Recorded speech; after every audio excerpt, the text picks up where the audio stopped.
अर्जुन जहाँ रोम रोम में कृष्ण, सोए सोए भी जहाँ से कृष्ण नाम निकलता है,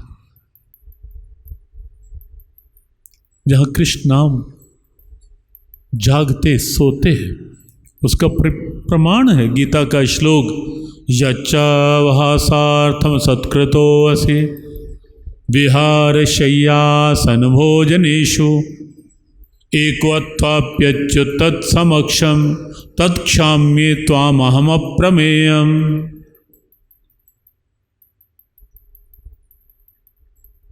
सोते जागते खाते हंसते हुए अकेले किसी के भी या सामने, अपमान मुझसे है कुछ भी हुआ, भगवन क्षमा उसकी हूँ चाहता।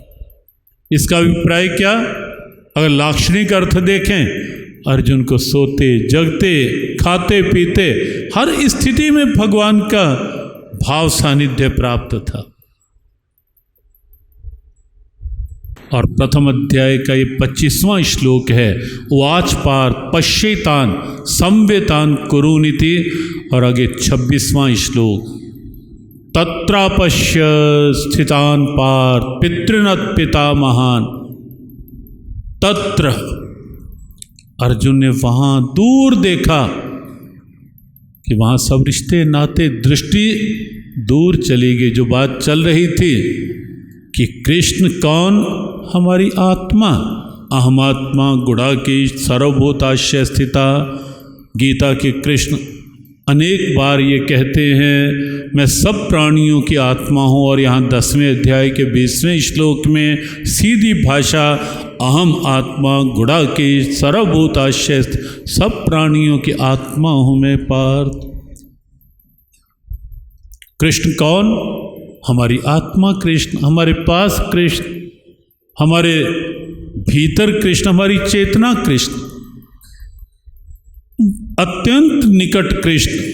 लेकिन अर्जुन की दृष्टि वहाँ से हट गई, और वैसे भी रथ के सारथी के रूप में बिल्कुल पास बैठे साक्षात कृष्ण, लेकिन दृष्टि तत्र दूर चली गई वहाँ। और वहाँ अर्जुन ने देखा ये सब। बस यहीं से अर्जुन के मन में मोह, शोक और विषाद, एक संदेश कि जहाँ दृष्टि उससे हटेगी, संसार में रमेगी, वह वहीं से कठिनाई का प्रवेश है। और ये कहीं भी देखें, वैसे अर्जुन के लिए, ये तो हमारे लिए एक प्रेरणा लीला। ऐसे ही रामचरितमानस में सीता जी का वन में वनवास स्वेच्छा से वर्णन किया, नंगे पांव कंठ का किरण मार्ग सब कुछ स्वीकार कर लिया, सहन कर लिया, राम से हटने का कोई प्रश्न ही नहीं। लेकिन प्रभु राम की ही लीला थी, जब मारीच आया कंचन मृग बन के और सीता जी ने देख लिया, दृष्टि राम से हट गई, कंचन मृग पे अटक गई। मुझे तो ये चाहिए।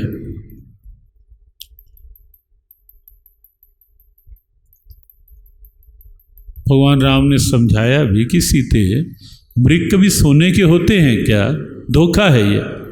नहीं मानी, क्योंकि जब जीव हठ में आता है कामनाओं की पूर्ति की, जब पता भी होता है कि ये कामना पूर्ति कुछ ठीक नहीं, लेकिन जब हठ में होता है तो किसी की नहीं मानता।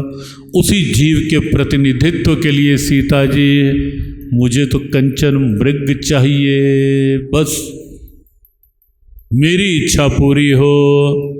जब तक राघव की इच्छा में अपनी इच्छा थी, वन के कंटका किरण रास्तों में भी सीता शांत थी। लेकिन जब दृष्टि राघव से हट गई, कंचन मृग चाहिए, उसके बाद का सीता जी का जीवन सारा अलग हो गया। पूरा जीवन इस घटना के बाद का देखें आप सीता जी, इससे पहले का जीवन देखें और केवल एक, ये क्या है? सीता जी का जीवन ऐसा नहीं हो सकता था। हमारे लिए एक चेतावनी, एक प्रेरणा। तो गीता का उद्भव, अर्जुन की दृष्टि हटी ईश्वर से, कृष्ण से, दृष्टि में सब बाहर बहिर्मुखता छा गई और उसके परिणाम में बाहर की अटैचमेंट का परिणाम शोक, और शोक का परिणाम दुख, विषाद, डिप्रेशन, और मेरे से अब कुछ नहीं होता। कृष्ण गांडीव फेंक दिया, विसृज्य शैशरम चापम शोक संविघ्न मानसः, पहले अध्याय का अंतिम श्लोक। हर समय प्रसन्न रहने वाला अर्जुन, दूसरे अध्याय का पहला श्लोक वहीं से प्रारंभ आंसू बहाता हुआ दिखाई दे रहा है। तम तथा कृप्याविष्टम अश्रुपूर्णाकुलीक्षणम, आंसू बहा रहा है अर्जुन। क्यों? कृष्ण से दृष्टि हट गई।